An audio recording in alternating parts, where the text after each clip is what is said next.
Well, hi, and thanks once again for joining me here at Pastor's Positive Mental Health Institute. As always, I'm trying to bring just wonderful guests to you so that you can glean and learn and grow, and also we can create greater awareness for the need for positive mental health and in pastors and churches and church leaders. I think we all could use a little more positive mental health, but there's some strategies, and so I like to have different guests on, and so I'm really excited today to have a special guest with me, Judyann Gallego. And so before we get to her, I encourage you to like, share, and subscribe. And if you're on Apple Podcasts, please give a 5-star rating. And so let's just dive right into it. So Judyann, I just would like to give you some time if you kind of introduce yourself, kind of what you do, your organization, and we'll get into some other things you offer in just a moment. So please, welcome. Thank you. Thank you. It's my privilege to be here. Um, I am Judyann Gallego, and I am an LCSW, which is a licensed clinical social worker. Been doing that a long time, about 34 years. And I primarily see pastors and people in ministry. Yeah. I do a little bit of critical incident response every month or so with people who are in the community, businesses that have a crisis. But I would say 99.9% of my work is definitely with people who are global workers, missionaries, and mostly those who are pastors and their spouses. I'm with an organization called Shepherd's Canyon Retreats that is in Wickenburg, Arizona, and recently has purchased property in Lake of the Ozarks in Missouri that will be having a second retreat center there, which is really exciting for us. Yeah. And so that's primarily who I work with. I do some other things that I can share with you later, but that's my main focus right now. Oh, that's great. And so for those of you who have followed this, if not, Kevin Biltman is part of Shepherd's Canyon. And so you can look back and see an interview that I had with him. Again, very, very good work that they do at Shepherd's Canyon. In fact, I didn't bring my water bottle in here, but I've got the sticker on my water bottle that I got at Best Practices because I just really appreciate the work that you do. So how long then have you been in this kind of, let me ask you this, how long have you been counseling pastors and church leaders? I would say for over 10 years. I started out counseling missionaries with a couple of organizations. Okay to say the names of the Oh, organizations, sure, I absolutely. guess. Sure. Yeah. One is called Thrive Ministry. Another is Asmera. Most recently, I've been working with missionaries in Europe through AVA, which is under Catalyst. And Mm. they put on retreats for women missionaries. And then the men missionaries is called Traction. And for couples, it's called Breathe. So I started out working with just females. And then about almost 10 years ago, I started work at Shepherd's Canyon Retreat. And it's a place that holds up to 8 participants for pastors or full-time ministry leaders that are struggling. They don't have to be in an incredible crisis, but they're struggling and need some help. And so I'm a therapist there. I'm a co-therapist. We have a male and a female therapist, and then we have a chaplain that's there with us for the week. Yeah. No, that's good. I've recommended and referred several pastors to Shepherd's Canyon, and the Good. ones who have gone, I've usually been able to follow up with them afterwards. And let me tell you, the results are phenomenal and fantastic. And you're really doing a great work for the kingdom because a lot of these pastors that I've referred to anyway are really kind of at the point of just giving it all up. And Yeah. when I see Yeah. them afterwards, they're energized for the ministry again and Mm, have some tools that you've given them yeah. to move forward and to stay healthy in it. So anyway, on a side note, I might connect you to my daughter-in-law. She does work with Reach Global, which is a Okay. group, and she does soul care for. That's what she does for several missionaries, and so. Oh, wonderful. I might give her your information, and you two would probably Good. have a lot to talk about. And what, Oh, we'll network. That yeah, that's sounds very great. good. Yeah. So a lot of times in pastoral ministry, we find that many of us don't want to admit that we need counseling. We're kind of told that we need just Jesus only, and His Word is enough. And I would agree that His Word is powerful, and but sometimes it needs to be we need to be able to rightly apply it. And if our mind is not in the right space, we can't do that. We can't hear correctly. But why do you think people in ministry are hesitant to seek counseling? Well, I think there's a lot of things. One of the things that we always tell our participants, our guests at Shepherd's Canyon, is that men and women in ministry have a target on their back.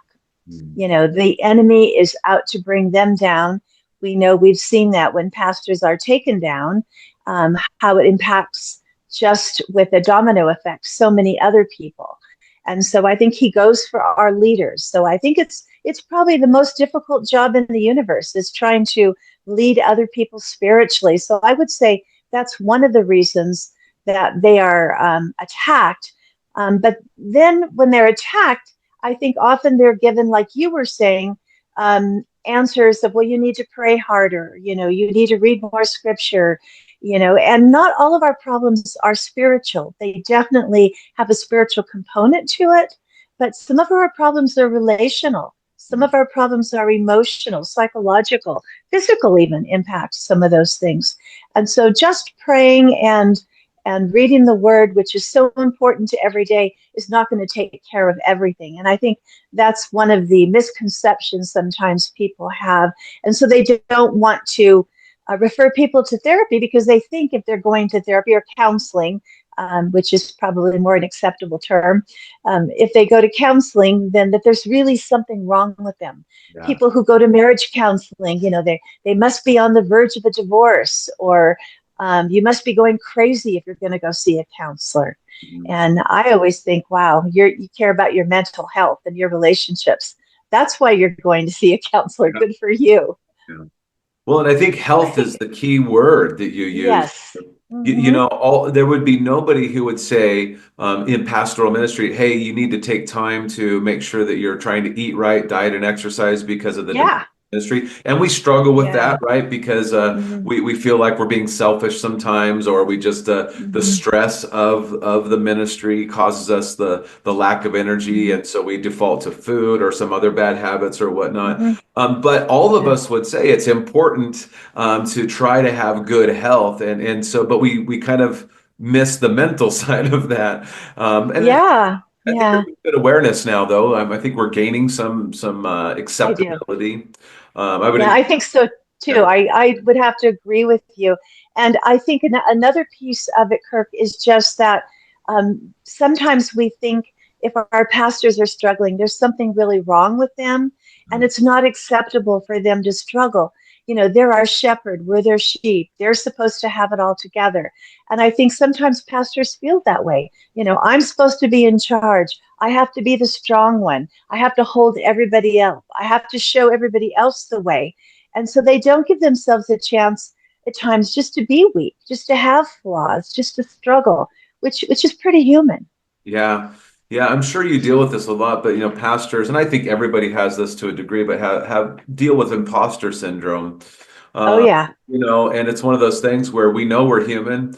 We recognize that we are sinners just like everybody else in the Hmm. congregation, yet somehow we believe that we have to be above or better, or Hmm. not show that we're like everybody else. Again, we want to Yeah. be those who are supportive and have the answers for people, but it's a very unilateral relationship. People come to Hmm. us, much like in your profession, people come to pastors and they share everything, and I call it spiritually Hmm. vomit all over you, and then they feel better, and you're left with it, Yeah. and Yeah. and that's why our mental health as pastors is actually not quite as bad as counselors, but we're really close, and and I'm hoping we're learning some strategies over the years. You've been dealing with pastors and whatnot. What do you think some of the biggest challenges that they are facing? Oh, well, there's so many challenges. I mean, I think in this particular day and age, it's so different than it's ever been before. I mean, I think just the culture in the past has looked up and admired and respected those who are in ministry. I think of Martin Luther King, and how he was just admired, and people listened to what other pastors have said over the years. Now it's not so much. I think because of some of the cancel culture and such, people who are Christians are not respected as they used to be, and those in ministry, more so. That's one of the challenges, but I see several. I think probably the biggest challenge that we see at Shepherd's Canyon, and I see in my counseling, is probably burnout. And when I talk to people about burnout, it's kind of funny in the beginning. People don't say I'm burnt out. Usually they'll say, yeah, I think I'm on the edge of burnout, or I think I'm headed towards burnout. Right. And we'll talk some more about the symptoms and what they're feeling and they're going through. And I'll say, you're really close if you're not burnt out. And that comes from just wanting everybody to be happy. Yeah. In a church, a pastor feels responsible for making everyone happy, for pleasing people. I mean, I remember sitting in on with a couple pastors in the past, music pastor and senior pastor, and having one say, "Oh, I got a note this week that the music's too loud. I can't hear the words," and the other one said, "Oh yeah, well, I got a note that said that the music wasn't loud enough." And I think, that's just the way it is being a pastor. You hear everybody thinks they can tell you their opinion, Yeah. because somehow they think they're paying your salary and you ought to listen, and you just cannot make everybody happy. And so what I see is oftentimes pastors work harder at doing that, harder and harder, trying to be what everybody wants them to be. They want to be in the office when people come in, but they also want to be out visiting people, and they want to take care of the elderly, but don't forget to show up for the young marrieds and the kids. And they're just pulled so thin that they can't do enough. And then, of course, if they have a family themselves, which most pastors do, there's the guilt and the pull from their own families to be at their own children's games or concerts or recitals or, whatever's going on there. And then they feel guilty they're not there, and they feel guilty they're not at church. And I mean, you get it. I mean, you can't do enough to please everybody. I remember one pastor I sat down with one time, and he and his wife were having a lot of troubles in their marriage, which happens a lot. And he said, she keeps saying I'm working too much. And I said, well, let's just sit down and figure out how many hours are you actually working? And we're not just talking about in the pulpit. We're talking about sermon preparation. We're talking about board meetings or elders meetings, deacon meetings, meetings for the school board, and this and that. And by the time we were done, an average week for him was 80 hours a week. And you can't be healthy if you have that kind of a work-life balance, that you're, working 80 hours here. There's nothing left for yourself or for your family. So I see burnout as being one of the big problems. Shall I go on? Sure. Well, let's talk about burnout, and then I want you to go on. So in the book that I wrote that for really lay people to read, I talk about burnout, and kind of the phrase that I use is that burnout is sneaky. Because you kind of ignore it. And every time I present, like when we met at Best Practices, every time I present, I spend a little bit of time on burnout, and inevitably every time I have one or two pastors come up to me and say, I think I'm in burnout. And that's when I say, well, you need to go to Shepherd's Canyon. But anyway, Thank you. It starts, and maybe for the listeners, this would be important, but it starts with the emotional exhaustion. You're just tired. You just don't want to deal it with anymore. And that leads to depersonalization, which means you're kind of disconnected. And it's not so much disconnected from others, although that happens, but you kind of look in the mirror and you go, I don't even know who I am anymore. I was this pastor who wanted to serve people, and now I look at myself and I don't, that person's gone. And then that leads to feeling like everything that you do is a failure. Even good things, you don't see that it's going well. And so everything you think you put your hand to fails. And so you don't even want to try things. And so this progression that happens, and that's the simple thing, but I think it's a very concise way for people to go, okay, yeah, I feel that way right now. I don't feel like anything I'm doing is sticking or having success. I don't really know who I am anymore. And it's interesting, we talk about pastors' work-life balance. Sometimes it's hard to quantify in minutes and hours because, like, I'm one of those, and I teach it and I preach it, but I don't practice it very well. I'll just be honest with you. I can't turn my phone off Mhm. because, in fact, even as this interview, I just got a text about a former emeritus pastor who is a member of our church who was just taken back to the hospital.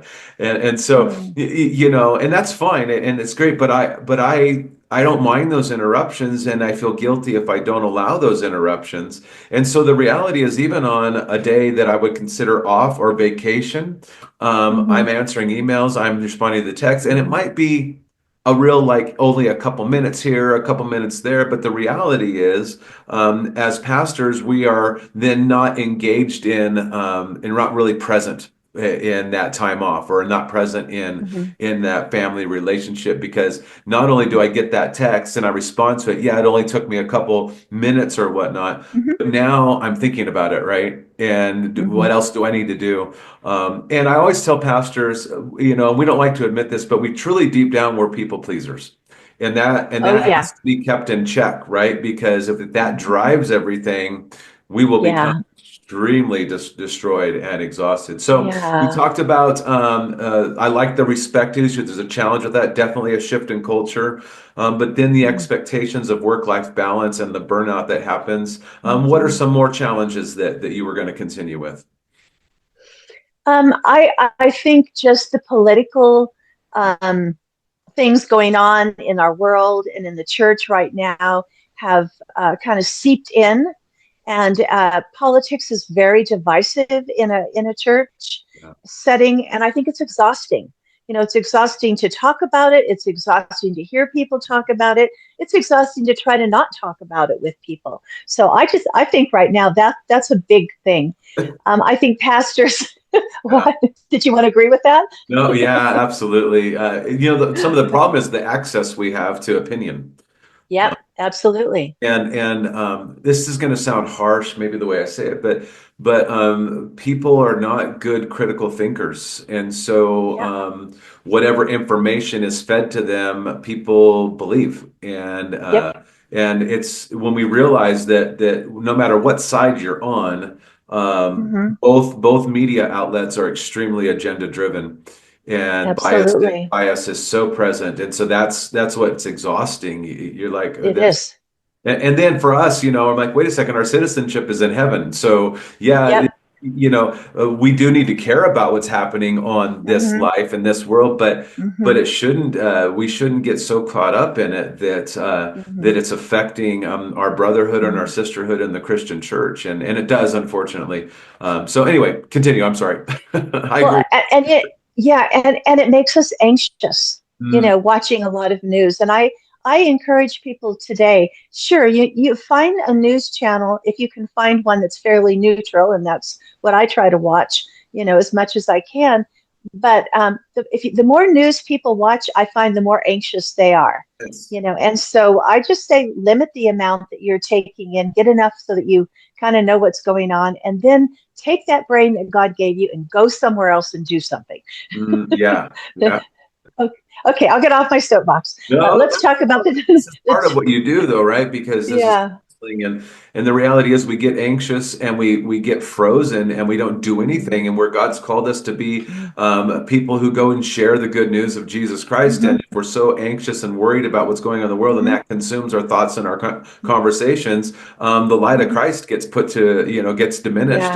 Yeah, We cover it with all this rhetoric, and so we got a it greater does. purpose Yeah, than to decide who's going to be in office or not or anything like that. So anyway, continue. that's right. That's right. So God's got that one, I would say, for Yeah. right now anyway. I would say another challenge being in ministry is that pastors often feel isolated and alone. They don't know who they can trust in their church. Sometimes there's been betrayal in the past. Sometimes the pastor's ministry is coming to the close in a church, and some of the people that they trusted in the past, they've had them over for dinner, they've been at their house, their kids or friends begin to turn on them, and there's kind of like a coup going on to get them out and to get somebody new in. And those feelings of betrayal are huge. They go very, very deep, so that then when you go somewhere else, it's hard to know, who can I trust? Who's not going to be turning on me in the future, abandoning me in the future? And so that's why a lot of times I think pastors have trouble trusting people, especially if they've been to several churches. And then in their own church, they feel like they still have to be the leader and the shepherd. So it's hard for them to find someone that they can be vulnerable and transparent with. And we all need that. We all need, some good friends. Jesus had a couple of really close ones that they can just share their lives with, share their struggles with, have them be accountability partners if they're struggling in certain areas. But it's hard to find that in your church when you're ministering to them. And then people oftentimes don't have the time or the energy to go outside their church. Right. So at Shepherd's Canyon, one of the things that we talk about on the last day is, who are you going to tell that you've been here? You have these different people in your life, and we use a number system to talk about it, but the ones are the people that know everything about you. And I find that most pastors don't have anybody in the one part, that they just don't have people they can really trust outside of their spouse. So if we're isolated and we're lonely, we're also vulnerable to other kinds of things that can come into our life. For instance, pornography. When men or women feel lonely, they want to feel alive, and so they can turn to things like that to make them feel alive again. It's a way the enemy uses to make us feel ashamed and to make us feel worthless, and then we're not good in ministry. So I just see the isolation and the loneliness being very, very dangerous for anyone, but especially for those in ministry. Yeah, and I think that's on that, whether it's pornography or any other unhealthy addiction, if we want to call it that, it's Mhm. also a way of escape of how I'm feeling. Sure. I'm lonely, but if I drink or if I watch this, at least I'm not Hmm. thinking about how lonely I am for a moment. And Yep. so again, pastors are susceptible to the same things and troubles that everyone in the Sure. congregation has, and it's a challenge because seminaries will tell most students and seminary kids don't have friends, especially in the Hmm. church, and then, but Hmm. the energy, like you said, to find a friend outside is very difficult. That's why in, Hmm. in our denomination, in the LCMS, we have monthly circuit meetings with, Hmm. pastors in our region. And even then, it's like, how do I find another pastor who is willing to spend the time and because to have vulnerability, like you're talking about, takes time. It just doesn't happen overnight. And again, we lead with our heart, and when our hearts get stepped on, we try to protect it. And I always tell guys, don't worry about it. God's got your heart, so just keep going. You'll be fine. So how, with all these challenges, and those who are listening, the reality is you scratch the surface with challenges. I mean, there's a Oh, lot. yeah. There's a Oh, lot. sure. I mean, but I think Yeah. the main ones are there, but there's a lot of things that stem from Hmm. those main things: Hmm. isolation, burnout, respect, and political issues. Political issues. Well, I don't even talk about that anymore. Anyway, so how can church members help pastors with these different challenges?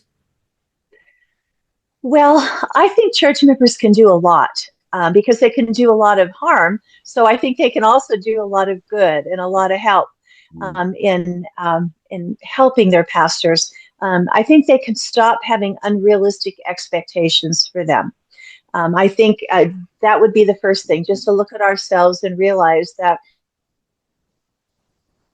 an hour a day, or I mean, an hour a week, or 2 hours on Sunday. There's lots of other things that are going on in their life and things that I don't know about. Challenges that they're having with people in the church. We deal a lot with people who have alligators in their church, and that's people who are clergy killers. They are out there to get them out of that church, out of the ministry. And most people have no idea what that's like, waking up and seeing someone who's sending you threatening texts and emails and Mhm. putting you down.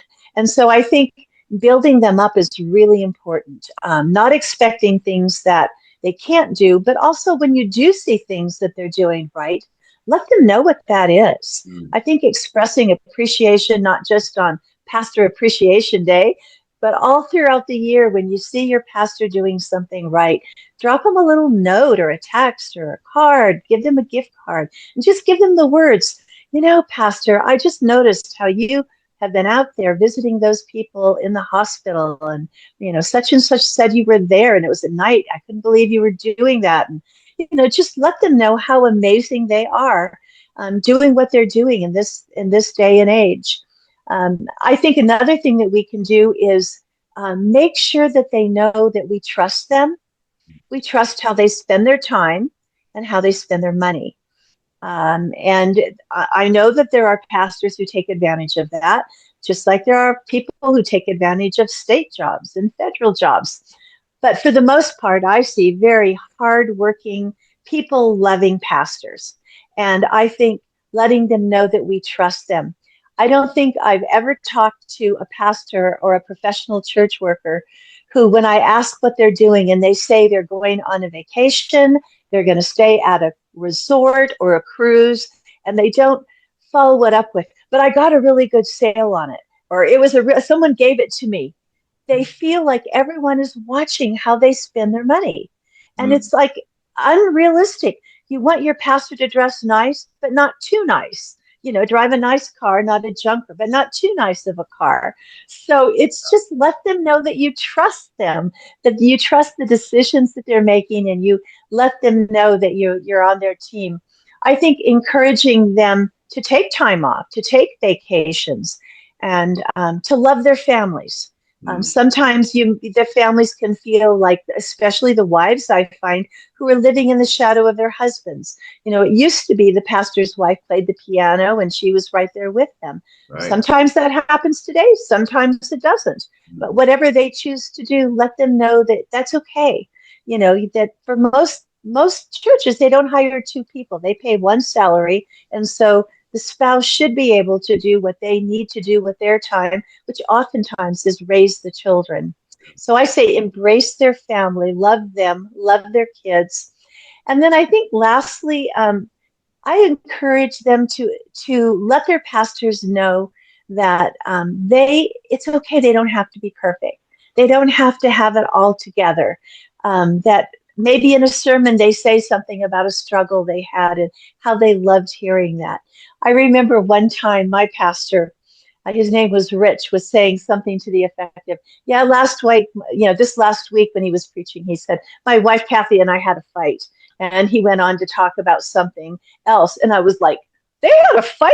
Yay! They're human. They have fights. And so I just think the congregations need to hear, not that you're beating each other up, but that you're human and you're normal and you struggle.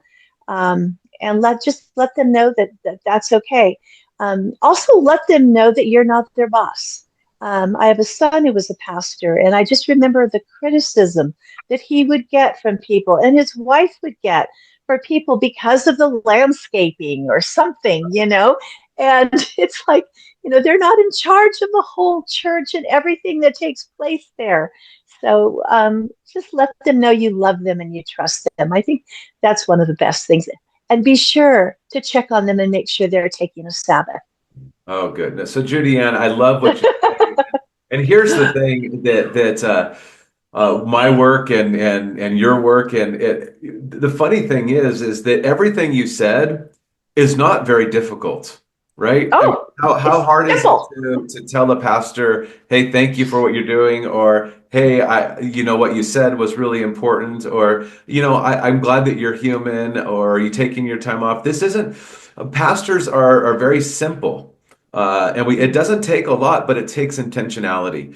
And It that's something does. that's really hard for people to grasp because we're all busy, right? Mm, And I think yeah. pastors need to pause. And one of the work I try to do with pastors is to pause and go, okay, what really is happening in your congregation? there's Mm-hmm. one person at the end of service that kind of said something, and all you could think about for the next few days was how they came across. Is that what Mm-hmm. everybody said? Mm-hmm. Yeah, As they walked by. No, no, it's true. I had one gal Yeah, years ago who well, she didn't like what I said in the sermon. We'll just say that. yeah, And so we had a yeah. council meeting afterwards. And so I Uh-huh. said, I sat with the council, said, hey, help me out because this is what was said. Is that how it came across? Mm-hmm. And the Mm-hmm. rest of them were like, no, not at all. We love how you said it. I'm like, oh, okay, but it still took me, even though they're like, the 8 people in the council meeting Mm-hmm. were affirming, it still took me a couple days to go, okay, that was one person out of however 70, and so you just it's tough. And expectations. Oh man, I wish we could figure out how people could well. Here's the problem with unrealistic expectations is people don't know it's an expectation until the pastor doesn't meet it. And Yep, yep. now they're frustrated and it's emotionally Uh-huh. charged and they can't pause and go, wait a second, was this a realistic expectation? Mm-hmm. Was Yeah, it a realistic yeah, expectation that the again, you mentioned landscaping, that the weeds were all pulled. Is yeah, that my pastor's yeah, job? Right? yeah, Is it in the job description? And yeah. so yeah, no, that's really good. So Oh, I have one more thing. oh, please do. Yeah. One more thing. Invite them over to your house. I just feel like, and I don't know how true this is, but I just feel like a lot of people in the church think that, oh, the pastor has his own friends and he's so busy. And I just make a real effort to love my pastor and his wife and have them over regularly for dinner, to play cards and just Yes. to have a good time with them. Yes. And then when you see them doing something like playing golf, go, oh, I'm so glad you're taking some time for yourself. I Hmm. mean, it doesn't take a lot to show them that you love them because, like you said, they are getting negativity in other places. Yeah. No, and it's interesting, invite them over, but the second invite is way more important than the first invite Ah, because the first okay. invite, uh, typically pastors like, okay, what do they want to talk to me about? And Ah, and then when you are there, like you're saying, you're just being hospitable, you want to play cards, mm, you want to hang out, and it takes them that whole time, that whole couple hours to mm, finally kind of breathe a little bit. And then when you mm. invite them the second time, they're like, they only know, hey, we're just gonna go play cards, we're gonna hang out, we're gonna Yeah.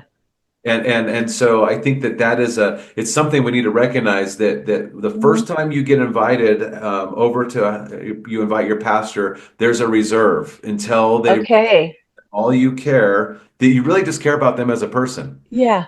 Um, Yeah. and yeah, I have a friend from the church that I just moved from up in Idaho, and he goes, he says, I think it was easier for you to see me as a friend than for me to see my pastor as a friend. He goes, it took me some time.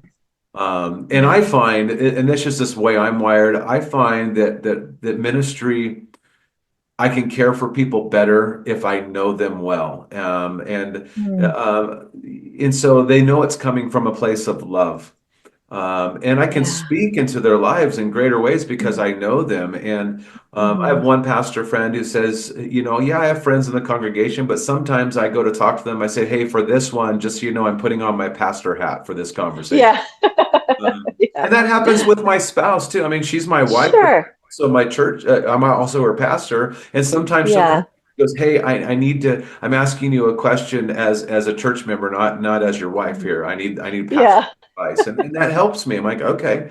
Yeah. And so no, that's really good. So for pastors, what's one tip maybe or two that you could give them? That would help them navigate some of the negative influences that they're discovering in ministry.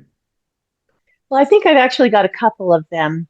I think one of the first ones is having a strong sense of self, who you are, what God's called you to do, and know that I can't please people all the time. Even Jesus said, woe to you when all men speak well of you. I Mhm. love that. Nobody's going to like us all the time. And so the stronger we are about who we are and that we're doing what God's called us to do, I think the less we will be offended. There's a wonderful book that I love called Unoffendable. And I would recommend every pastor read that. It just talks about how not to take offense from people. Secondly, I would say to have someone in your life, to have an accountability partner, to have a brother or two, like Jesus had a couple that he could confide in. Find yourself two people, two same-sex people that you can spend time with and play with. Like I said, go fishing, go golfing, go for hiking, whatever, skiing. But during those times, have them ask the pastor, so, Joe, how are you really doing? How can I pray for you? What's an area that that you need some strength or some encouragement in, just between you and me? And then be that safe person. Because I can tell you at Shepherd's Canyon, the strength of our ministry, we have wonderful therapists and chaplains and staff there, but the strength of our ministry is that it's a safe place for people to open up and share who they are and what their struggles are. And I think that's where the real healing comes, when the Holy Spirit comes and gives them that courage to open up and to share, and they hear people say, oh, I know how you feel, and there's a connection. There's so much strength and healing in that. But we could help our pastors by encouraging them to have friendships like that before they ever do come to Shepherd's Canyon. And then, did you want to say something? No, that's great. And then I would say to be sure that you take a Sabbath. I can't tell you how hard it is for pastors, and you probably know because you are one, to feel good about taking time off. And I say take 2 days off a week, and Sunday doesn't count. Right. Maybe take a Saturday that sometimes, occasionally, you might flex and do a wedding or a funeral or something. But you need time off to replenish. You need time off to be with your family. You need time off to play. And so I always ask pastors, so what are your hobbies? What do you do when you're not preaching or you're not playing with the kids or something? Most of them don't have hobbies, and I'll say, go get a ping pong table or pickleball, go golf, go do something that's just for fun, just to relax, to let your mind go, to be still, and to enjoy fellowship. So I would say, get a hobby. You can get it with your wife. It could be walking even every day. But find something that you do that has nothing to do with ministry. Oh, that's good. So for those who are, maybe this is the first episode you've listened to or watched, go to the previous two with Tim and Kristen Nykirk. And she's a therapist also and does work with the Texas LCMS district. And both of them say a lot of what you're saying is know who you are as a person and then have a hobby and don't feel guilty for those hobbies. And, at the last church that we were at, I do take Fridays off for sure, and then Saturday. And sometimes there wouldn't be anything going on Saturday, and so my wife was involved in children's ministry. Plus, she had a job, but she had Fridays off also. And so we would sit there on Thursday and go, okay, are we going to go to the church on Saturday or Friday? And then just to do a couple hours to get prepped for children's ministry. And then we would say, and the next day or whatever day, we're not going to go to the church. And it was always amazing to me just how not going to the church really just kind of refreshed and it gave just a break from it. And it wasn't, the church was 3 miles away. It's not like I couldn't by it. But it just was that purpose to go, wait a second, the church is going to, and then every once in a while we get a full 2 days. And that was weird. It just was weird. But it was like when I get to the church, I'm like, oh, here's my friend again, and I haven't seen him for a while. And so it's really important. And hobbies, for pastors, it's not just part of it is staying mentally healthy while you're running the race, but some of it is, what are you going to do when you retire? And the problem is that a lot of pastors, two things happen. They can't retire. They do retire and they find themselves unretiring because there's nothing for them to do. They have nothing but their time. Their sense of purpose and identity has been removed because for so many years they were in this position and that's who they are and you have to figure out, I love being a pastor, but I have to figure out who I am without any of those things. My vocation doesn't define me. Yeah. I'm a child of God, and so I'm always looking for hobbies. I roast my own coffee. I like to play golf. There's some other hobbies I'm starting to go, well, when can I start Good. getting into these? Because I want something that when I do retire, which will happen later down the line, but I'm like, oh, I'm looking forward to being able to do these things and put more time into them.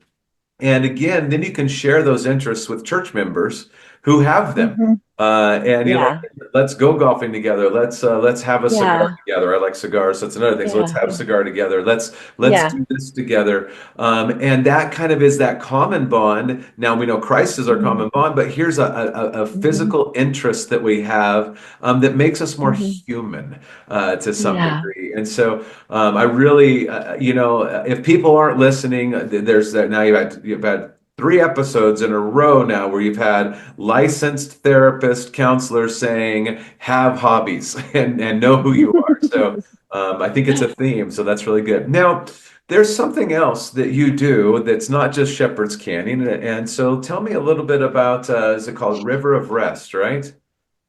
Yeah, River of Rest is my home, actually. My husband, Mark, built this amazing ministry home here in the Sierras of Northern California. It's between Reno or Susanville and Chico up in the mountains. And we have a lovely lock-off suite for people in full-time ministry to come and stay and just allow us to love on them. They can have as much interaction with us as they would like. They can be totally left alone, or they can spend time talking with us or playing games with us. We have a half a dozen kayaks and a sailboat, and we're right on the river, which is why it's called River of Rest. The kayaks don't go in the river, though. They go in the Lake Almanor, which is Yeah. where we live. But our heart is for those in ministry that we see work so hard for Jesus, to have a place that they can come, a safe place to talk about anything they want to talk about, and then just to rest and be replenished here. We use as our scripture, those who refresh others will themselves be refreshed. So that's our goal. That's our hobby. So my website, which is still in progress, is the www.riverofrest.com. Yeah. And I'll put that So that's us. in the comment section. People can check that. Good. Uh, Thank yeah, you. if you've never been to Lake Almanor or that part of the country, I highly encourage it. Mhm. Being someone who was raised in Northern California and lived there a lot over the years, that river is beautiful. You don't need a kayak; just walk alongside it and just sit down and listen, and it's great. Lake Almanor is beautiful, and it's also close to a handful of things within an hour or two from other places you Mhm. might want to go. Chico's Lots not, of hikes and biking, and yeah, there's a lot of things to do here up in the pine trees where it doesn't get so hot, right, but it smells like pine trees. yeah. My father-in-law served in Chester for a little while there, and Oh yeah, Chester, that's going downtown. yeah, yeah, Chester, and then he did a dual parish. He did Green River, before Oh, okay. Green River. I mean that fire kind of took uh, Greenville. Greenville, yeah, Greenville. That's what it Yeah. took a lot of, Yeah. but I know that was yeah, tragic. yeah, Yeah, but it's but a lovely place. So thank you for letting me do a little commercial. So absolutely, if you go on to River of Rest, then you can email me and let me know. And we'll see if there's a time available. No cost. It's on a donation basis. If people want to give something, they can. And I love cooking for my guests, so it's a good time for all. yeah. Judyann, any last words of encouragement you want to give to pastors? Thank you. Thank you, thank you, thank you. Thank you for what you do. Thank you for your faithfulness to Jesus. Thank you for your heart for people. Um, thank you. Yeah, excellent. Well, Judyann, thank you so much. It's just a joy talking to you and talking to you at the conference and on the phone. And I know we just got a little bit of time at the conference because I was talking to people from Shepherd's Canyon and Mm. you were there. But so riverofrest.com, I'll put it in the comments here. And just thank you so Thank much, you. everyone, for listening. Thank you for Judyann, what you do. Pray for Judyann too, because dealing with pastors and pastors' wives and church workers is Mhm. an endless job, and I know Mhm. she delights in it because she cares much Yeah. the mission. And and Yes, and I want to say, Kirk, pray for Shepherd's Canyon. We yes, have so much spiritual attack there on our 8 therapists that we have and our staff. There's the enemy is always trying to cause something to go wrong there. So I didn't mean to interrupt you, oh but I no, thought if we're getting prayers, please pray for us too yes, there at Shepherd's yes. Canyon. Yes, no, that's great. Yeah, keep them in your Mhm. prayer. They do great work, and the enemy doesn't want pastors to be refreshed. That's right. He doesn't want relationships between a pastor and a pastor Yeah, wife to be restored, right? that's right. Because the kingdom is moving forward because of the work that we do, Mhm. and we want to stay healthy in that, not just physically but also mentally. So again, thank you so much, and Amen. together we can do Yeah. our part and grow one another and build one another up in love so the church can flourish. And so again, Amen. thank you so much. Reach out to me if you have any questions. Kirk at ppmhi.org. Again, all that will be in the comments. And thank you so much. Like, share, and subscribe. Mm. Thanks again, Judy Ann. Yeah. Okay. Bye bye. Thank you for having me. Excellent. Thank